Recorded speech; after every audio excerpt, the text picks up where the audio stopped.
क्या आपने कभी सुना है कि कोई ग्रह अस्त हो गया है और उसका असर कमजोर हो गया है? ज्योतिष में इसे कहा जाता है कंबस्शन या ग्रहों का अस्त होना। ग्रह कब अस्त होते हैं? जब कोई ग्रह सूर्य के बहुत करीब आ जाता है तो उसकी रोशनी सूर्य की तेज आभा में छुप जाती है। जैसे सूरज की चमक के सामने तारे दिखाई नहीं देते, उसी तरह ग्रह की ऊर्जा भी छिप जाती है। इसे ही हम कहते हैं ग्रह का अस्त होना। कितने डिग्री पर ग्रह अस्त होता है? चंद्रमा लगभग 12 डिग्री के भीतर आ जाए तो अस्त, मंगल 17 डिग्री के भीतर, बुध 14 डिग्री या 12 डिग्री उसकी गति पर निर्भर करता है, गुरु बृहस्पति 11 डिग्री के भीतर, शुक्र 10 डिग्री के भीतर और शनि 15 डिग्री के भीतर। अस्त ग्रह का असर, जब ग्रह अस्त होता है तो उसकी शक्ति पूरी तरह मिटती नहीं है, लेकिन उसका फल सीधा और सहज नहीं मिलता। मान लीजिए शुक्र अस्त है तो रिश्तों और वैवाहिक सुख में देरी या उलझन हो सकती है।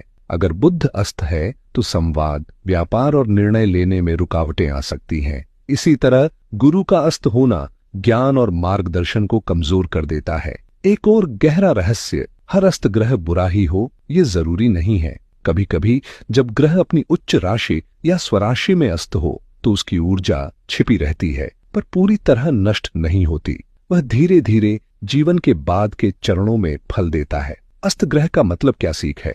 ग्रह का अस्त होना हमें यह सिखाता है कि उस क्षेत्र में हमें अधिक धैर्य, मेहनत और आत्मचिंतन की जरूरत है। यानी फल मिलेगा पर सीधे नहीं, बल्कि संघर्ष और अनुभव के बाद। उदाहरण के लिए, अगर किसी की कुंडली में शनि अस्त है तो वह व्यक्ति जिम्मेदारियों से भाग नहीं सकता। वह बार बार मेहनत करेगा, ठोकर खाएगा और अंत में धैर्य से सफलता पाएगा। तो याद रखिए, अस्त ग्रह आपकी ताकत को मिटाता नहीं है, बल्कि उसे छिपाकर रखता है ताकि आप परख कर, संघर्ष से गुजरकर उस ताकत के असली मूल्य को समझें। ज्योतिष हमें यही सिखाता है कि हर ग्रह, चाहे अस्त हो या उच्च, आपको जीवन का कोई न कोई सबक जरूर देता है।